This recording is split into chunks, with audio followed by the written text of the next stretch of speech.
Just a quick review again of union and intersection. And remember that a set is a collection of objects. Sometimes these objects are listable, and if it's listable, you separate the objects, in this case numbers, as you can see here, by commas, and if it's listable, these are the brackets we use. Now, we know the term set. Set is a collection of objects. Now let's think about what a subset is. Subset is when, for example, you see A and then B. Look at the elements of each set. Do you notice that A contains 2, 4, and 6, and B also contains 2, 4, and 6. So A is contained in B.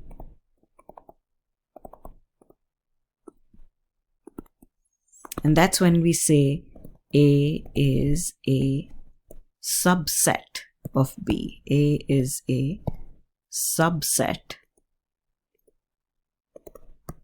of B. And A is a subset of B. So this is a symbol in set theory for subset. So if I take, for example, if A is a subset of B, then A intersection B is the overlap. Look at A and look at B. The intersection will be the overlap. The intersection happens to be 2, 4, 6, which is the entire set A. A is a subset of B, and if I take the union of the two sets, which means if I combine the two sets and write down all the elements without repetition, I get, let me just write down everything in order. So it'll be 1, 2, 3, 4, 5, 6, and that's the entire set B. So if A is a subset of B, notice what happens here. A intersection B is the entire A because A is the smaller set, and A union B is the entire set B because B is the bigger set, and the important thing is A is contained in B.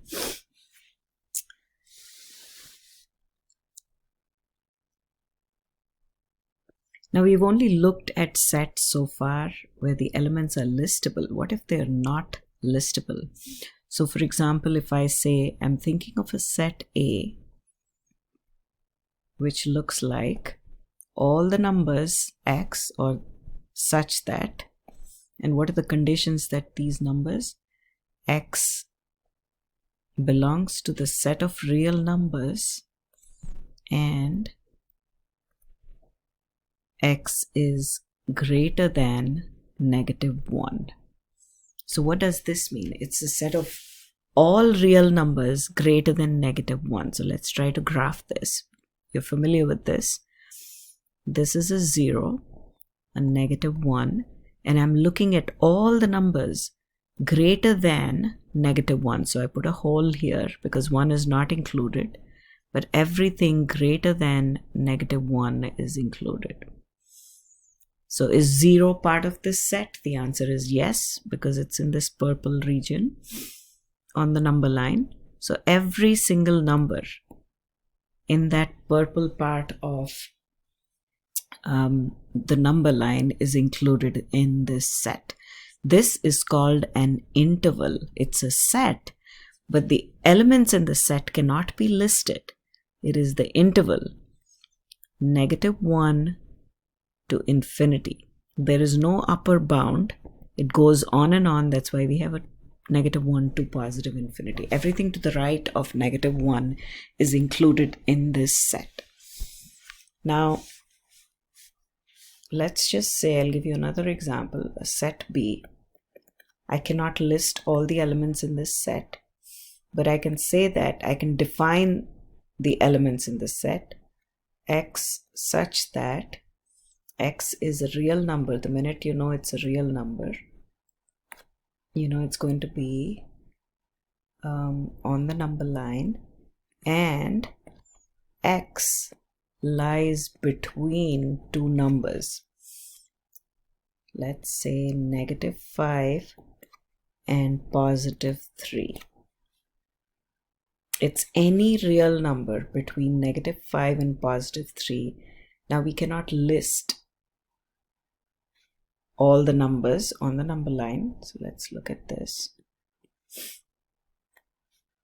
And even within this interval, it's impossible to list the numbers. So let's say 0 is here and -5 and +3. We're marking the numbers on the number line. And we are trying to graph this set of numbers. It's a set of numbers that cannot be listed. And that's why we define it in this way. And now we are graphing this particular interval. -5 is included. So it's a dot. +3 is included. And everything in between is included.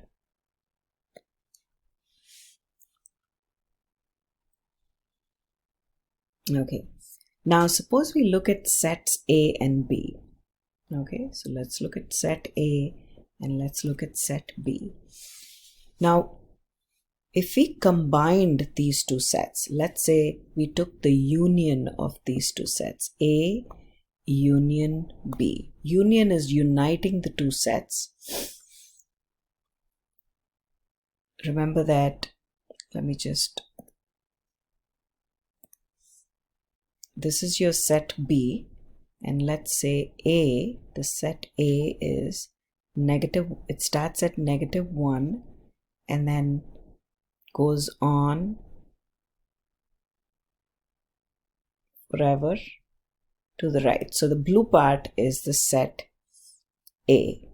Now if we combine these sets, unite the two sets, then the union would be all real numbers starting at -5 and going on to infinity. Remember that uniting the two sets, you're attaching the two pieces and writing the final answer without an overlap. So A union B is the interval that starts at -5 and goes on to the right side of the number line forever. So it's -5 to infinity. Now look at the same two sets. And the blue part, remember, is the set A. So that is A. And the set B is the purple part. Okay. Now A intersection B would be the overlap of the two sets. So what is the overlap of the two sets? As you can see, it starts at -1. Notice this is the overlap. You see the blue and the purple together. So it starts at -1, it goes on, and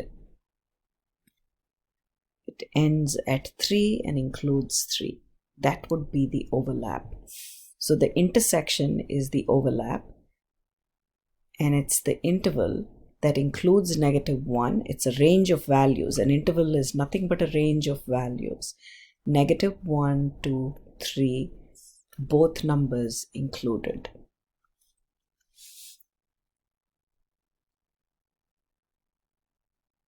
Now let's look at an interval. Let's just say 3 to infinity, positive infinity. That's one of the intervals. And negative infinity to -1. Oops, it's included. So let's try to graph this interval. I want to graph each interval first. So -1, so let's call this 0, -1 to negative infinity. I'm going to include the -1 and everything to the left of it. That would be, let's call this set B and let's call this set A. So negative infinity to -1. And now let's graph the other set on the same number line, 3 to infinity. Let's say this is 3, and maybe to make it a little more to scale. So this is 3 to positive infinity.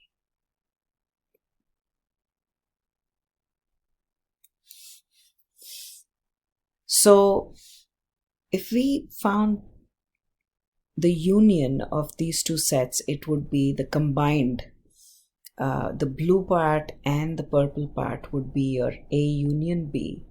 But if I said, what is A intersection B, which means what is the overlap of these two sets?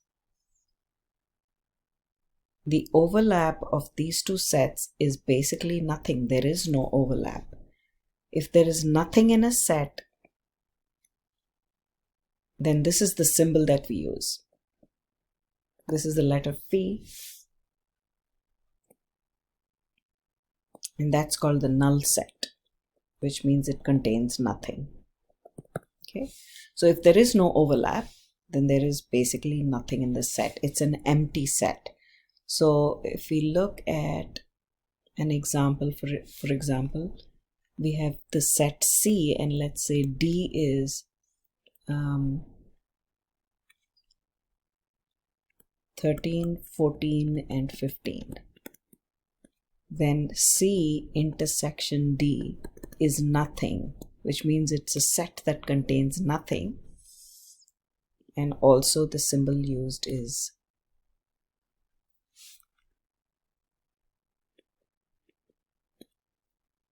this. This is the symbol that's used for a null set.